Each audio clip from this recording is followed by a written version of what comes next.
चंड जी मुर्क जड़े हिकड़े गोड़े जी तदफीन थोरन जे थुड़न जे वेझो थियणी हुई।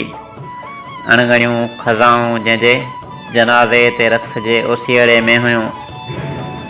उन शाम मुरझायल मोतीअ जे गुलनि सां माक जी बेवफ़ाई जो ऐलान गुलशन जी दरबार में कोयल खे ॻाए वॼाए करणो हो।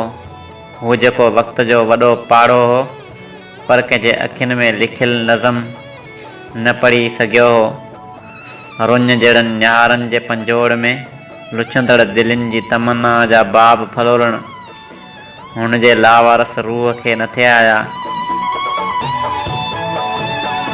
न ई सुध हुयसि का त मुरलीअ जी धुन ते मस्त थी बंदी बणजंदड़ कारीगर जे अखियुनि में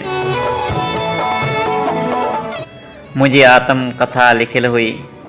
पोइ त शामूं सिज जे हिजर जी सोग में वधवाउनि जा वेस ढके ॻाढ़ियुनि चूड़ियुनि जे टुकरनि सां रतो रत थी रड़ंदियूं रहिजी वियूं। काग़ज़नि कहाणियुनि जे बोझ खां बेज़ार थी ख़ाक जा ख्वाब अखियुनि में ओते छॾिया। बडे जे काड़े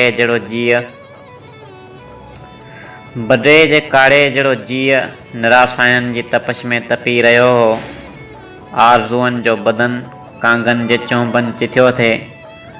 हर मंज़र में सोग जो तॾो विछायल हो ऐं चंड जी मुर्क जहिड़े हिकिड़े गोड़े जी तदफीन थोरनि जे थुड़नि जे वेझो थियणी हुई।